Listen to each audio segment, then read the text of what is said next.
quite look like the standard 8x8 chessboard. I chose an odd layered Rubik's Cube because it makes the center tiles more impervious to diagonal attacks from other sides. So for example, this black bishop cannot attack this white king unless it actually gets onto the white face here because, well, you just can't attack from a center line that hits the diagonal like that. But if you really care to see an exact 8x8 chessboard on every face, you simply type up here 8, click new custom game, and there you go. Every face of this cube now looks exactly like a chessboard. You can go all the way up to a 20x20, but the frame rate's not great. But what does it look like to take a hand and turn a layer of this 20x20? Like that.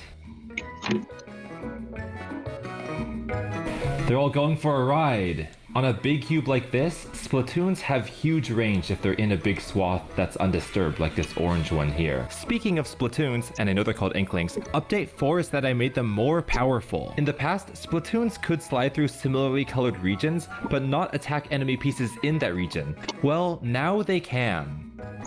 And here's my reasoning why. At the beginning of the game, the Splatoons are incredibly powerful because they have essentially an entire uninterrupted face of places they could go to, like this. But as the game progresses and people start using their hands to scramble the cube, the Splatoon's abilities get less and less powerful. See, at this point in time, roughly 3 or 4 turns in, some Splatoons like this one are already incredibly handicapped. There's only 2 white tiles in this region. Other Splatoons like this black one literally have nowhere to go except for the default 1 tile move. So if this is what a day in the life of the Splatoon is mid-game, imagine how encumbered they'll be by endgame when the board is entirely scrambled. And so the Splatoon's new stealth kill is my way of balancing out that issue. By the way, I also changed the way that Splatoons search the move space from recursive, which results in depth first search, and humorously long journeys, to iterative, with a first in, first out queue, and that results in a breadth first search that guarantees Splatoons pick one of the shortest journeys. I figured this is supposed to be a computer science channel after all, so here's some CS for you. Anyway, moving on to update number 5, anti-Splatoon pieces. When I was playtesting Rubik's Chess with TT Guy 10,000, we noticed that Splatoons got less and less useful over time. Wouldn't it be cool if there was a piece that did the exact opposite and got more useful over time? That would be cool. So,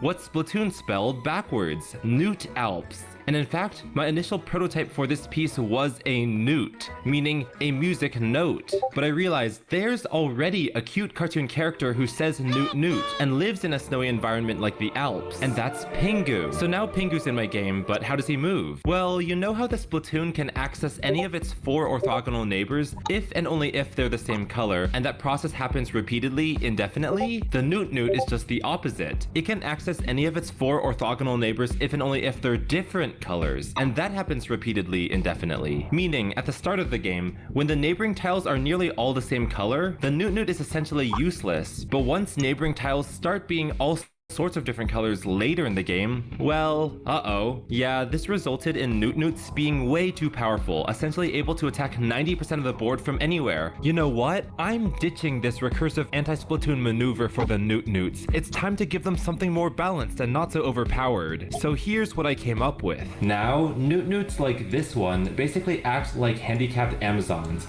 So they can travel in all the 16 directions that Amazons can, a queen plus a knight, but they can only keep going if the tiles change color every step of the way.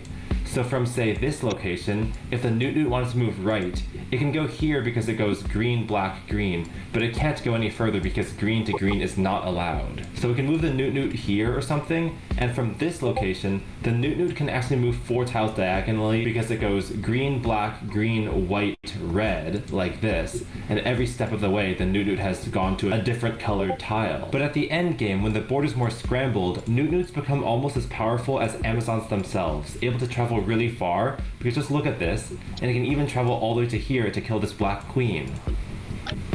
And the newt newts are at the peak of their usefulness, while these Splatoons up here are pretty much useless. Update number 6. The Rubik's Cube is now filled with solid wood. I don't know why it was hollow before because it looks ugly when it's hollow, but it's not hollow anymore. Look at that luscious color. So beautifully brown.